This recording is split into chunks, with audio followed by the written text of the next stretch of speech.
नमस्कार दोस्तों, आप सबों का बहुत बहुत स्वागत है यूट्यूब चैनल MS एडवाइजर में। और दोस्तों, इस वीडियो में हम लोग डीलेट कोर्स 506 के 150 यानी कि 150 क्वेश्चंस करेंगे। और ये 150 क्वेश्चंस के सीरीज का पार्ट नंबर 1 है। इसमें टोटल 3 पार्ट आएंगे, तो आप तीनों पार्ट को अच्छे तरीके से देखें। और इसमें जितने भी डीलेट कोर्स 506 के स्टडी मटेरियल में जितने भी इंपॉर्टेंट MCQ टाइप क्वेश्चन बनते हैं, उन सारे क्वेश्चंस को इसमें कवर किया गया है। वो सारा क्वेश्चंस आपको इसमें मिल जाएगा, इसीलिए आप इन सारे वीडियो को अच्छे तरीके से जरूर देख लें। तो ये पार्ट नंबर 1 है। और दोस्तों, अगर आपने इसके पिछले वीडियो को नहीं देखा जहाँ कि मैंने आपको डीलेट कोर्स 507 के जितने भी इंपॉर्टेंट MCQ यानी कि बहुविकल्पीय प्रश्न बनते हैं वो सारे क्वेश्चंस कराया है, अगर आपने उनसे वीडियो को नहीं देखा तो उनसे वीडियो को आप देख लें। उनसे वीडियो के प्लेलिस्ट का लिंक आपको इस वीडियो के डिस्क्रिप्शन में या फिर आपको इस वीडियो के फर्स्ट कमेंट में मिल जाएगा, जहाँ कि आप डायरेक्ट क्लिक करके उनसे वीडियो को देख सकते हैं। तो चलिए इस वीडियो को यहाँ पे शुरू करते हैं और देखते हैं कि आज यहाँ पे क्या क्वेश्चंस रखे गए हैं। इसमें अगर देखें तो पहला जो क्वेश्चन दिया गया है, बच्चों की ऊंचाई, भार, आंखों और त्वचा के रंग, बाल के लक्षण किस कारक द्वारा प्रभावित होते हैं। इसके लिए ऑप्शन दिया गया है। ऑप्शन ए दिया गया है जैविक, ऑप्शन बी दिए गए हैं अनुवांशिक, ऑप्शन सी दिए गए हैं संवैधानिक, ऑप्शन डी दिए गए हैं भावात्मक। इसका सही आंसर होगा वो है ऑप्शन बी यानी कि अनुवांशिक। दोस्तों, आपको इसमें जितने भी क्वेश्चंस आपको कराए जा रहे हैं, इन सारे क्वेश्चंस का आपको जो भी सही आंसर लगता है वो आप नीचे कमेंट जरूर करें। आप नीचे ABCD करके कमेंट्स कर सकते हैं और लास्ट में आप ये भी कमेंट करके बताएं कि टोटल आपने कितने क्वेश्चन सही किए थे और कितने क्वेश्चन आपने गलत किए थे। और दोस्तों, आपको ये वीडियो कैसा लगा वो भी आप लास्ट में कमेंट करके बताएं। फिर अगला क्वेश्चन दिया गया है, विकास के संदर्भ में कौन सा कथन सही नहीं है। तो यहाँ पे बोला जा रहा है कि विकास के संदर्भ में कौन सा कथन गलत है, वो आपको बताना है। इसके लिए ऑप्शन दिए गए हैं। ऑप्शन ए दिया गया है विकास परिवर्तनों को संपूर्णता से संबोधित करता है। ऑप्शन बी दिए गए हैं विकास जीवन के विस्तार तक अनवरत चलता है। ऑप्शन सी दिए गए हैं विकास पूर्णतया अवलोकन योग्य नहीं है। ऑप्शन डी दिए गए हैं विकास मापन योग्य है। तो इसमें आपको जो भी सही आंसर लगता है वो आप नीचे कमेंट्स कर सकते हैं। इसका सही आंसर होगा वो है ऑप्शन डी यानी कि विकास मापन योग्य है। फिर अगला क्वेश्चन दिए गए हैं, लड़के और लड़कियों के विकास के संदर्भ में कौन सा कथन सही है। इसके लिए ऑप्शन दिए गए हैं। ऑप्शन ए दिया गया है लड़कियां पहले परिपक्व होती है। ऑप्शन बी दिए गए हैं लड़कों की तुलना में लड़कियां सामान्यतः अधिक मोटी होती है। ऑप्शन सी दिए गए हैं लड़कियां का शारीरिक गठन उनकी उम्र के अनुसार अधिक बड़ा दिखता है। ऑप्शन डी दिए गए हैं उपयुक्त सभी सही है। तो इसमें आपको जो भी सही आंसर लगता है वो आप नीचे कमेंट्स कर सकते हैं कि लड़के और लड़कियां के विकास के संदर्भ में कौन सा कथन सही है। इसका सही आंसर होगा वो है ऑप्शन डी यानी कि उपयुक्त सभी। तो इसमें जो भी ऑप्शन ABC दिए गए थे ये तीनों बिल्कुल सही है। फिर अगला क्वेश्चन दिए गए हैं, निम्नलिखित में से बच्चों के वृद्धि और विकास को प्रभावित करने वाले कौन सा कारक आंतरिक नहीं है। इसके लिए ऑप्शन दिए गए हैं। ऑप्शन ए दिया गया है अनुवांशिक, ऑप्शन बी दिया गया है जैविक, ऑप्शन सी दिया गया है पोषण की गुणवत्ता, ऑप्शन डी दिया गया है बुद्धि। तो इसका सही आंसर होगा वो है ऑप्शन सी यानी कि पोषण की गुणवत्ता। फिर अगला क्वेश्चन दिए गए हैं, बच्चा सर्वप्रथम अपने शरीर के विकास भाग पर नियंत्रण प्राप्त करता है। यानी कि बच्चा सर्वप्रथम अपने कौन से शरीर के भाग पर जो है नियंत्रण प्राप्त करता है। इसके लिए ऑप्शन दिए गए हैं। ऑप्शन ए दिया गया है पैरों पर, ऑप्शन बी दिए गए हैं भुजाओं पर, ऑप्शन सी दिए गए हैं सिर पर, ऑप्शन डी दिए गए हैं इनमें से कोई नहीं। तो इसका सही आंसर होगा वो है ऑप्शन सी यानी कि सिर पर। फिर अगला क्वेश्चन दिए गए हैं, विकास की प्रक्रिया संकल्पना से शुरू होकर जीवन पर्यंत लगातार चलती है जैसे। इसके लिए ऑप्शन दिए गए हैं। ऑप्शन ए दिया गया है गर्भाशय से समाधि तक, ऑप्शन बी दिए गए हैं जन्म से मृत्यु तक, ऑप्शन सी दिए गए हैं ए और बी दोनों, ऑप्शन डी दिए गए हैं इनमें से कोई नहीं। तो इसका सही आंसर होगा वो है ऑप्शन ए यानी कि गर्भाशय से समाधि तक। फिर अगला क्वेश्चन दिए गए हैं, वाहिनीहीन ग्रंथियों के संबंध में कौन सा कथन ठीक है यानी कि कौन सा कथन सही है वो आपको बताना है। इसके लिए ऑप्शन दिए गए हैं। ऑप्शन ए दिया गया है वाहिनीहीन ग्रंथियां व्यक्ति की वृद्धि एवं विकास के विविध पहलुओं पर विहित प्रभाव डालती है। ऑप्शन बी दिए गए हैं इन ग्रंथियों के अति क्रियाशीलता एवं अल्प क्रियाशीलता से वृद्धि एवं विकास में असमानता उत्पन्न हो जाती है। ऑप्शन सी दिए गए हैं शरीर का रसायन वाहिनीहीन ग्रंथियों द्वारा संचालित होता है। ऑप्शन डी दिए गए हैं उपयुक्त सभी। तो इसका सही आंसर होगा वो है ऑप्शन डी यानी कि उपयुक्त सभी। तो इसमें जो भी ऑप्शन ABC दिए गए थे वाहिनीहीन ग्रंथियों के संबंध में वो यहाँ पे सही है। फिर अगला क्वेश्चन दिए गए हैं, भावात्मक सामंजस्यता और परिपक्वता व्यक्ति के संपूर्ण वृद्धि एवं विकास को प्रभावित करते हैं। ये कौन से कारक हैं। इसके लिए ऑप्शन दिए गए हैं। ऑप्शन ए दिया गया है भावात्मक, ऑप्शन बी दिए गए हैं अनुवांशिक, ऑप्शन सी दिए गए हैं जैविक, ऑप्शन डी दिए गए हैं इनमें से कोई नहीं। इसका सही आंसर होगा वो है ऑप्शन ए यानी कि भावात्मक। फिर अगला क्वेश्चन दिए गए हैं, गति क्षमताओं में वृद्धि का एक सबसे महत्वपूर्ण स्तर है वस्तुओं तक पहुंचने और पकड़ने में डैश के समन्वयन का शामिल होना। इस खाली स्थान में क्या भराएगा वो आपको बताना है। इसके लिए ऑप्शन दिए गए हैं। ऑप्शन ए दिया गया है आंख और हाथ ऑप्शन बी दिया गया है, दिमाग और हाथ ऑप्शन सी दिया गया है, आंख और दिमाग ऑप्शन डी दिया गया है, हाथ पैर।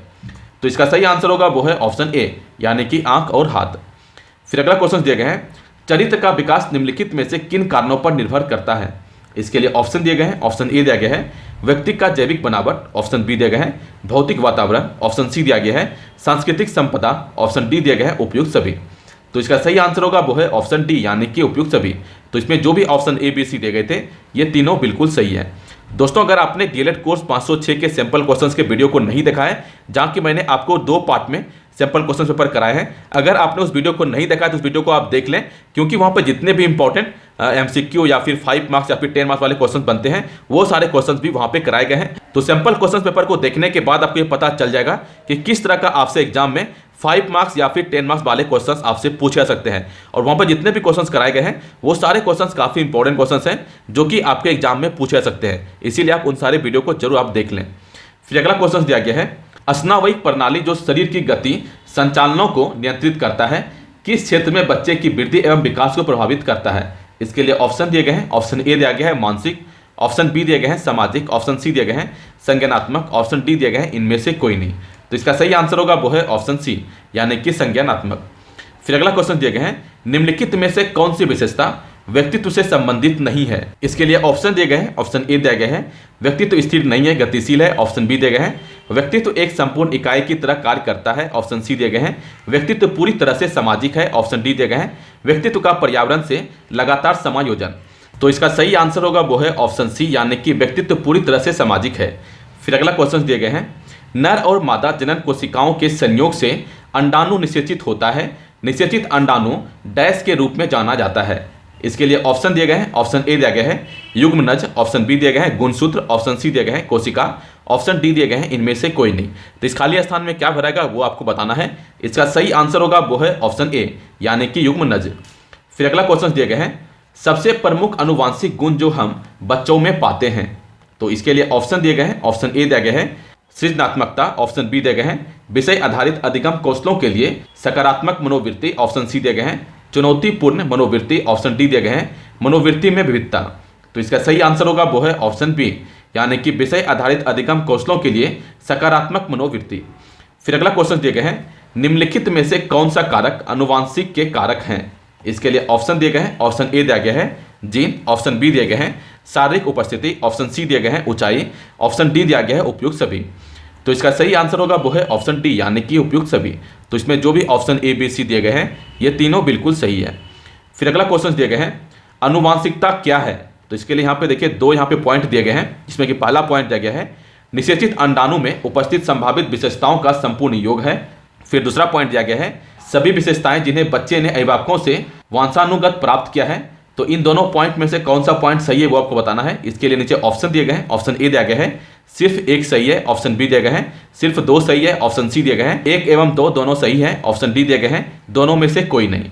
तो इसका क्या सही आंसर होगा अनुवांशिकता के बारे में वो आपको बताना है। तो इसका सही आंसर होगा वो है ऑप्शन सी यानी कि यहाँ पे जो 2 पॉइंट दिए गए हैं दोनों पॉइंट बिल्कुल सही है।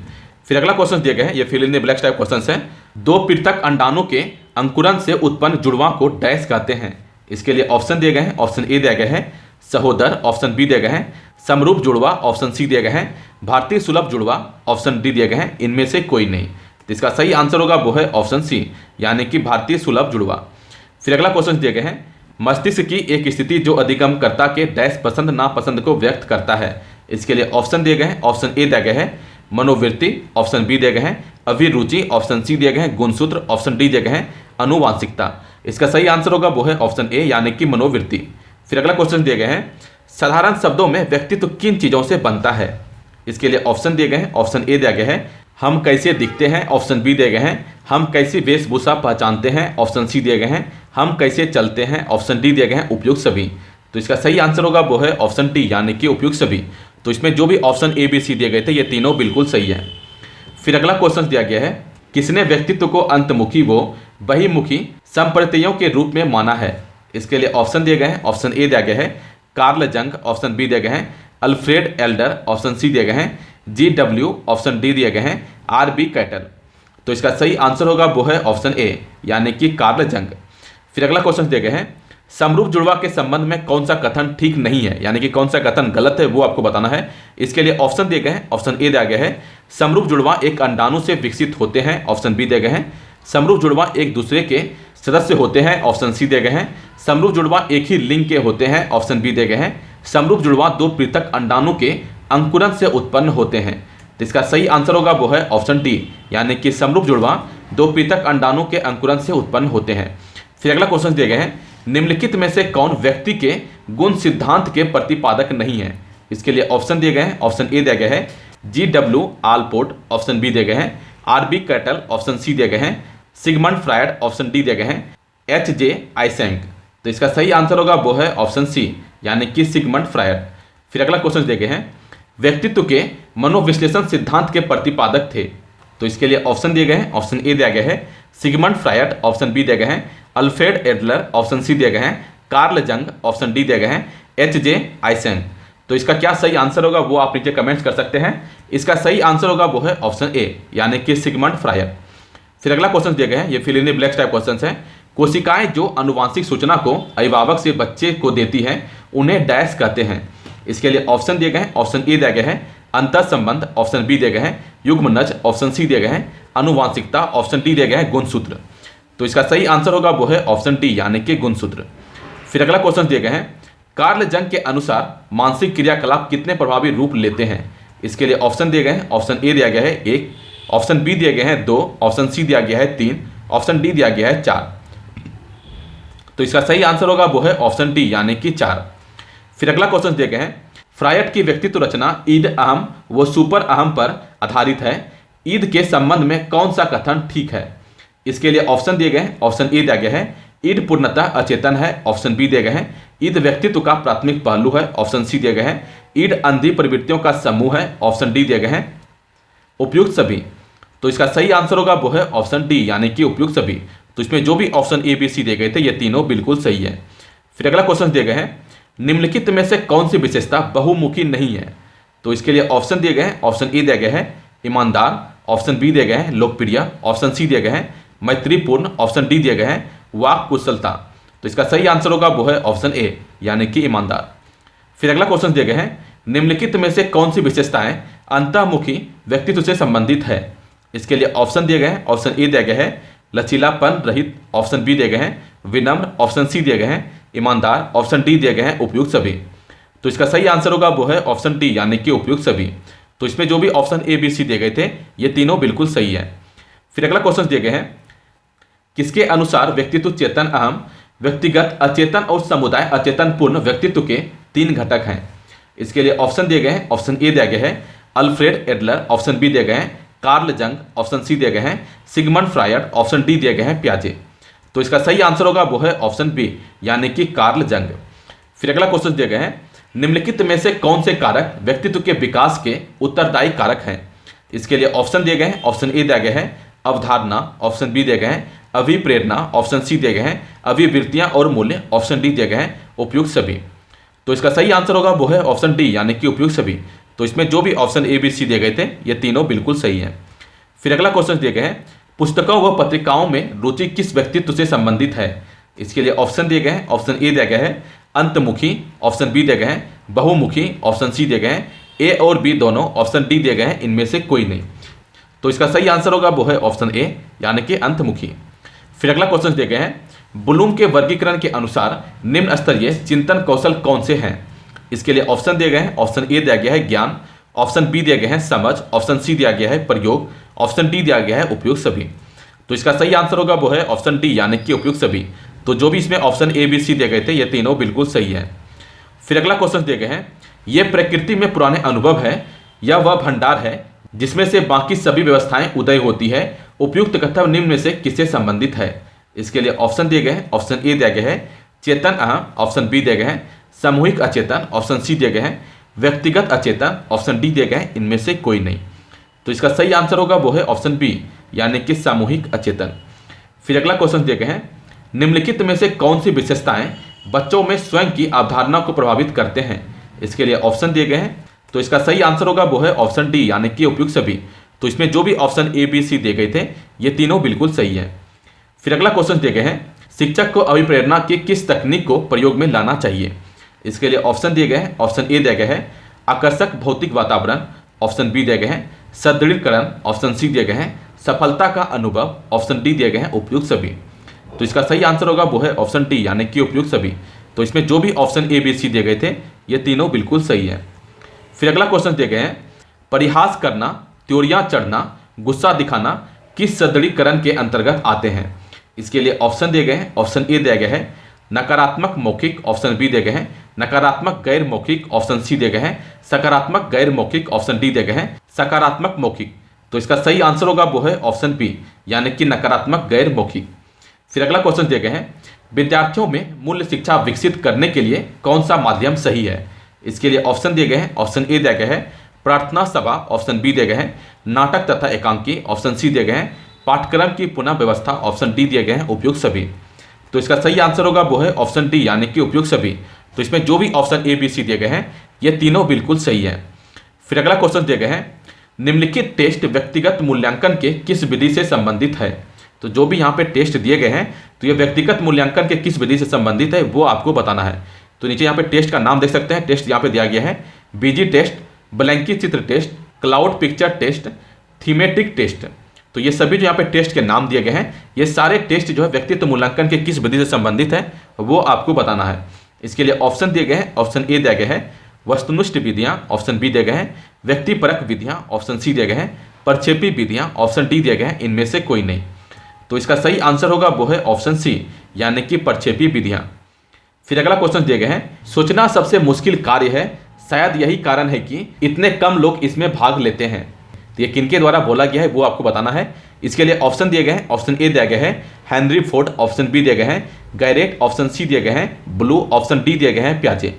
तो इसका सही आंसर होगा वो है ऑप्शन ए यानी कि हेनरी फोर्ड। फिर अगला क्वेश्चन दिए गए हैं मास मीडिया का कौन सा साधन विद्यार्थियों में नैतिक मूल्यों संबंधी जागरूकता उत्पन्न करने में सहायक है?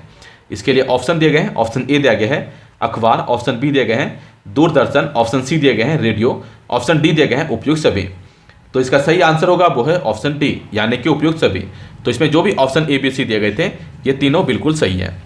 फिर अगला क्वेश्चन दिए गए हैं निम्नलिखित में से कौन सी विधियाँ व्यक्तित्व मूल्यांकन से संबंधित है? इसके लिए ऑप्शन दिए गए हैं। ऑप्शन ए दिया गया है वस्तुनिष्ठ, ऑप्शन बी दिए गए हैं व्यक्तिपरक, ऑप्शन सी दिए गए हैं प्रक्षेपी, ऑप्शन डी दिए गए हैं उपयुक्त सभी। तो इसका सही आंसर होगा वो है ऑप्शन डी यानी कि उपयुक्त सभी। फिर अगला क्वेश्चन दिया गया है साक्षात्कार अवलोकन प्रश्नावली वो एने कडोल्टर व्यक्तित्व मूल्यांकन के किस विधि के अंतर्गत आते हैं? इसके लिए ऑप्शन दिए गए हैं। ऑप्शन ए दिया गया है व्यक्तिपरक, ऑप्शन बी दिए गए हैं वस्तुनिष्ठ, ऑप्शन सी दिए गए हैं प्रक्षेपी, ऑप्शन डी दिए गए हैं इनमें से कोई नहीं। तो इसका सही आंसर होगा वो है ऑप्शन ए यानी कि व्यक्तिपरक। फिर अगला क्वेश्चन दिया गया है अभिप्रेरणा शब्द का अभिप्राय है। इसके लिए ऑप्शन दिए गए हैं। ऑप्शन ए दिया गया है एक या अधिक प्रभाव उत्पन्न करने के लिए कार्य करने की प्रवृत्ति जागृत करना, ऑप्शन बी दिए गए हैं बच्चे के अपने बारे में विचार को ही अभिप्रेरणा कहते हैं, ऑप्शन सी दिए गए हैं यह व्यक्ति के भूले विसरे वो दबे हुए अनुभव, ऑप्शन डी दिए गए हैं उपयुक्त सभी। तो इसका सही आंसर होगा वो है ऑप्शन ए यानी कि एक या अधिक प्रभाव उत्पन्न करने के लिए कार्य करने की प्रवृत्ति जागृत करना। फिर अगला क्वेश्चन दिए गए हैं बच्चे के व्यक्तित्व के विकास में शिक्षक की महत्वपूर्ण भूमिका कौन सी है? इसके लिए ऑप्शन दिए गए हैं। ऑप्शन ए दिया गया है ध्यान देना, ऑप्शन बी दिया गया है प्रेरणा प्रदान करना, ऑप्शन सी दिया गया है अनुशासन, ऑप्शन डी दिया गया है उपयुक्त सभी। तो इसका सही आंसर होगा वो है ऑप्शन डी यानी कि उपयुक्त सभी। तो इसमें जो भी ऑप्शन ए बी सी दिए गए हैं ये तीनों बिल्कुल सही है। फिर अगला क्वेश्चन दिए गए हैं 6 वर्ष की आयु तक अधिकतर बच्चों का मस्तिष्क वयस्क मस्तिष्क का कितना प्रतिशत हो जाता है? इसके लिए ऑप्शन दिए गए हैं। ऑप्शन ए दिया गया है 40%, ऑप्शन बी दिए गए हैं 50%, ऑप्शन सी दिए गए हैं 70%, ऑप्शन डी दिए गए हैं 90%। तो इसका सही आंसर होगा वो है ऑप्शन डी यानी कि 90%। फिर अगला क्वेश्चन दिए गए हैं चिंतन कौशल का वर्गीकरण किस शोधकर्ता का सबसे प्रसिद्ध है? इसके लिए ऑप्शन दिए गए हैं। ऑप्शन ए दिया गया है ब्लूम, ऑप्शन बी दिए गए हैं प्याजे, ऑप्शन सी दिए गए हैं ब्रूनर, ऑप्शन डी दिए गए हैं ड्यूई। इसका सही आंसर होगा वो है ऑप्शन ए यानी कि ब्लूम।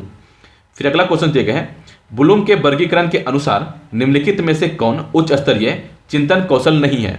इसके लिए ऑप्शन दिए गए हैं। ऑप्शन ए दिया गया है विश्लेषण, ऑप्शन बी दिया गया है ज्ञान, ऑप्शन सी दिया गया है संश्लेषण, ऑप्शन डी दिया गया है मूल्यांकन। तो इसका सही आंसर होगा वो है ऑप्शन बी यानी कि ज्ञान। फिर अगला क्वेश्चन दिया गया है प्याजे के अनुसार संज्ञानात्मक विकास की कितनी अवस्थाएं हैं? इसके लिए ऑप्शन दिए गए हैं। ऑप्शन ए दिया गया है 3, ऑप्शन बी दिए गए हैं 4, ऑप्शन सी दिया गया है 5, ऑप्शन डी दिया गया है 6। इसका सही आंसर होगा वो है ऑप्शन बी यानी कि 4। फिर अगला क्वेश्चन दिए गए हैं, निम्नलिखित में से किस चिंतन की विशेषता है कि अवधारणाओं का प्रयोग करने, सामान्यिक बनाने व समझने की क्षमता रखती है। इसके लिए ऑप्शन दिए गए हैं। ऑप्शन ए दिया गया है मूर्त, ऑप्शन बी दिए गए हैं अमूर्त, ऑप्शन सी दिए गए हैं संस्कृत, ऑप्शन डी दिए गए हैं चिंतनशील। इसका सही आंसर होगा वो है ऑप्शन बी यानी कि अमूर्त। फिर अगला क्वेश्चन दिए गए हैं, निम्नलिखित में से कौन सा चिंतन संभावना पर आधारित है ना कि निश्चितता पर। तो इसके लिए ऑप्शन दिए गए हैं। ऑप्शन ए दिया गया है चिंतनशील, ऑप्शन बी दिए गए हैं आगमनात्मक, ऑप्शन सी दिए गए हैं निगमनात्मक, ऑप्शन डी दिए गए हैं मूर्त। इसका सही आंसर होगा वो है ऑप्शन बी यानी कि आगमनात्मक। फिर अगला क्वेश्चन दिए गए हैं, निम्नलिखित में से कौन सा उपकरण चिंतन को बढ़ावा देता है। इसके लिए ऑप्शन दिए गए हैं। ऑप्शन ए दिया गया है मासिक नक्शे, ऑप्शन बी दिए गए हैं संज्ञानात्मक रिसर्च ट्रस्ट, ऑप्शन सी दिए गए हैं अवधारणाएं, ऑप्शन डी दिए गए हैं उपयुक्त सभी। तो इसका सही आंसर होगा वो है ऑप्शन डी यानी कि उपयुक्त सभी। तो इसमें जो भी ऑप्शन ए बी सी दिए गए हैं ये तीनों बिल्कुल सही है। फिर अगला क्वेश्चन दिए गए हैं, जो व्यक्ति प्रश्न पूछता है वह सोचता है, यह कथन किसका है। इसके लिए ऑप्शन दिए गए हैं। इसका सही आंसर होगा वो है ऑप्शन ए यानी कि विलियम विलेन। फिर अगला क्वेश्चन दिए गए हैं, AGO यानी बड़े उद्देश्य, एम्स छोटे लक्षण, गोल्स और उद्देश्य ऑब्जेक्टिव, इसमें व्यक्तित्व पहले किसे चुनता है। इसके लिए ऑप्शन दिए गए हैं। ऑप्शन ए दिया गया है बड़े उद्देश्य, ऑप्शन बी दिए गए हैं छोटे उद्देश्य, ऑप्शन सी दिए गए हैं उद्देश्य, ऑप्शन डी दिए गए हैं इनमें से कोई नहीं। तो इसका सही आंसर होगा वो है ऑप्शन सी यानी कि उद्देश्य। फिर अगला क्वेश्चन दिया गया है, C&S यानी परिणाम और अगली पीढ़ी में व्यक्ति किस अवधि के परिणामों पर गौर करता है। इसके लिए ऑप्शन दिए गए हैं। ऑप्शन ए दिया गया है तत्कालीन, ऑप्शन बी दिए गए हैं लंबी अवधि, ऑप्शन सी दिए गए हैं मध्यम अवधि, ऑप्शन डी दिए गए हैं उपयुक्त सभी। तो इसका सही आंसर होगा वो है ऑप्शन डी यानी कि उपयुक्त सभी। तो इसमें जो भी ऑप्शन ए बी सी दिए गए हैं ये तीनों बिल्कुल सही है। तो ये दोस्तों आज के मोस्ट इंपॉर्टेंट क्वेश्चंस थे डीएलएड कोर्स 506 के। और दोस्तों ये वीडियो आपको कैसा लगा वो आप नीचे कमेंट करके जरूर बताएं। और दोस्तों आज में कितने क्वेश्चन सही किए हैं वो भी आप नीचे कमेंट करके बताएं। और दोस्तों ये डीएलएड कोर्स 506 के 150 क्वेश्चन सीरीज का पार्ट नंबर 1 है। इसमें 3 पार्ट आएंगे, इसमें 2 पार्ट और बचे हुए हैं जो कि आपको अगले वीडियो में यहाँ पे मिलेगा। तो दोस्तों इन सारे वीडियो को आप जरूर देख लें और अच्छे तरीके जितने भी क्वेश्चन यहाँ पे कराए जा रहे हैं इन सारे क्वेश्चन को आप अच्छे तरीके से कर लें, क्योंकि ये सारे क्वेश्चन जो भी आपके स्टडी मटेरियल दिए गए हैं उसी से सारे क्वेश्चन लिए गए हैं। और दोस्तों आपसे रिक्वेस्ट है कि इस वीडियो को लाइक और शेयर जरूर करें। जो भी आपका व्हाट्सएप ग्रुप है, फेसबुक ग्रुप है या इंस्टाग्राम ग्रुप है वहाँ पर जरूर इस वीडियो को शेयर करें, ताकि जो भी शिक्षक एनआईओएस से डीएलएड कर रहे हैं उन सभी तक ये वीडियो पहुंच सके और वो भी अपने तैयारी को अच्छे तरीके से कर सके। और दोस्तों आगे इसी तरह के वीडियो साथ बनने के लिए आप चैनल को सब्सक्राइब कर लें। उसके बाद एक नोटिफिकेशन का बेल लगा उसे आप जरूर क्लिक करें, ताकि आने वाला वीडियो आपको बिल्कुल फ्री में सबसे पहले मिलता रहे। और दोस्तों इस वीडियो को देखने के लिए आप सबों का बहुत बहुत धन्यवाद।